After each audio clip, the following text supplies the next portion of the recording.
नमस्कार मित्रांनो, मी गणेश कांबळी. मित्रांनो, 2024चे बजेट सादर करण्यात आलेले आहे. त्यालाच आपण अर्थसंकल्प असेही म्हणतो. या अर्थसंकल्पनेत महिलांसाठी कोणत्या योजना देण्यात आलेल्या आहेत, तसेच तरुणांसाठी कोणत्या योजना देण्यात आलेल्या आहेत, त्याचप्रमाणे शेतकऱ्यांसाठी नेमकी कोणत्या योजना राबवण्यात येणार आहेत, याची माहिती आपण या व्हिडिओमध्ये सविस्तरपणे बघणार आहोत. तर व्हिडिओ नक्की शेवटपर्यंत बघा.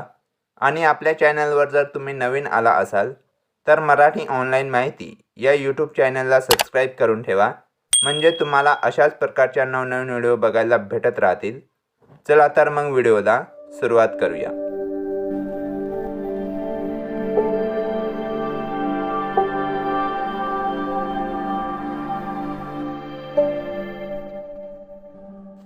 तर इथे तुम्ही बघू शकता बजेट 2024मध्ये रेल्वेसाठी नेमकं काय राबवण्यात येणार आहे ते इथे आपण बघणार आहोत. ज्यामध्ये इथे तुम्ही बघू शकता पहिल्यांदा 3 रेल्वे कॉरिडॉर सुरू केली जातील. त्याच्यानंतर पुढे जर बघितलं तर पॅसेंजर गाड्यांचे कामकाज सुधारले जाईल. त्याच्यानंतर पुढे जर बघितलं तर प्रधानमंत्री गतिशक्ती योजनेअंतर्गत कामांना गती दिली जाईल. त्याच्यानंतर पुढे जर बघितलं तर मालवाहतूक प्रकल्पही विकसित केला जाणार आहे. त्याच्यानंतर पुढे जर बघितलं तर 40,000 सामान्य रेल्वे डबे वंदे भारतामध्ये रूपांतरित केली जातील. अशा प्रकारच्या बजेट 2024मध्ये रेल्वेसाठी योजना ज्या आहेत त्या राबवण्यात येणार आहेत. त्याच्यानंतर पुढे आपण महिलांसाठी कोणत्या योजना राबवण्यात येणार आहेत ते आपण बघणार आहोत. बजेट 2024मध्ये महिलांसाठी तिहेरी तलाक प्रथा बंद केली जाणार आहे. म्हणजे जी काही तिहेरी प्रथा होती ती इथे बंद करण्याचा निर्णय जे आहे ते घेतलेला आहे. त्याच्यानंतर पुढे जर बघितलं तर PM आवास योजनेतील 70% घर महिलांना देण्यात येणार आहेत. त्याच्यानंतर पुढे जर बघितलं तर महिलांना संसदेत आरक्षण देण्यासाठी कायदा असणार आहे, म्हणजे कायदा तयार करणार आहे. त्याच्यानंतर पुढे जर बघितलं तर 9 ते 14 वयोगटातील मुलींना मोफत लस दिली जाणार आहे. त्याच्यानंतर पुढे जर बघितलं तर उद्योजकतेच्या माध्यमातून महिलांच्या सक्षमीकरणावर भर दिला जाणार आहे. त्याचप्रमाणे गर्भाशय मुखांच्या कर्करोगासाठी प्रतिबंधक लसीकरण कार्यक्रम राबवण्यात येणार आहे. त्याच्यानंतर पुढे जर बघितलं तर आशा कार्यकर्त्या आणि अंगणवाडी सेविका यांना आयुष्यमान योजनेचा लाभ जो आहे तो देण्यात येणार आहे. म्हणजेच यांचं जे काही आयुष्यमान भारत कार्ड आहे ते आता काढण्यासाठी मदत केली जाणार आहे. त्याच्यानंतर बजेट 2024मध्ये तरुणांसाठी नेमक्या कोणत्या योजना राबवण्यात येणार आहेत ते इथे तुम्ही बघू शकता. तर युवकांना सशक्त करण्यासाठी सरकारचे प्रयत्न जे आहेत ते इथे करण्यात येणार आहेत. त्याच्यानंतर पुढे जर बघितलं तर देशाच्या तरुण पिढीचा अभिमान आहे असे इथं म्हणण्यात आलेलं आहे.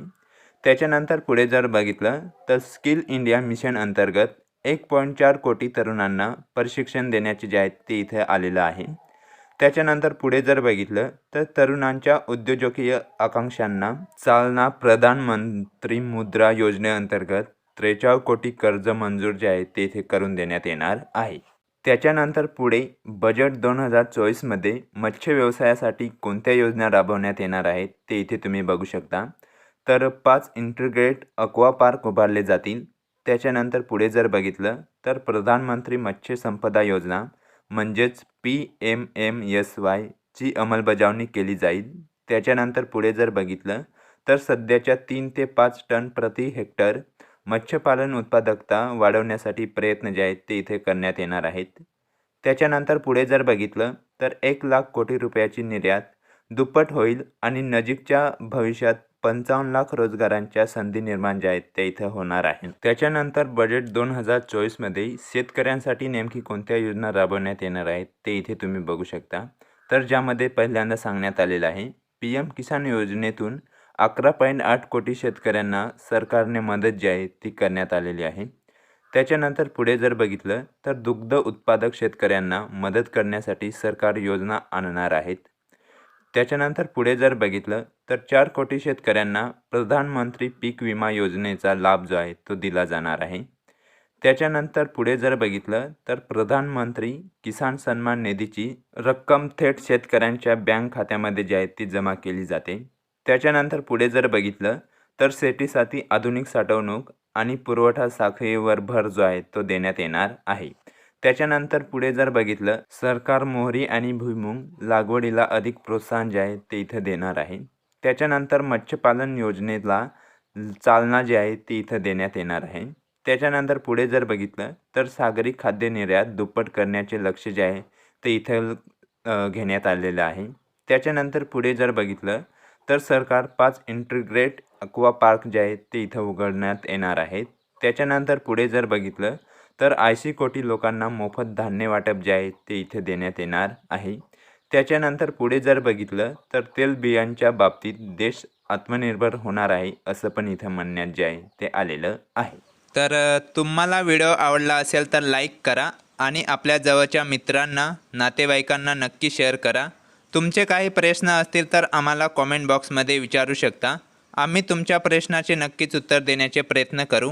अधिक माहितीसाठी आपल्या मराठी ऑनलाईन माहिती या टेलिग्राम ग्रुपला जॉईन केले नसेल तर जॉईन करून घ्या.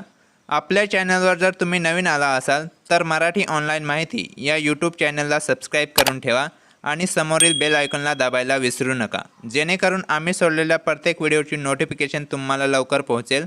तर थांबूया आजच्या व्हिडिओमध्ये इथेच. धन्यवाद. जय हिंद, जय महाराष्ट्र.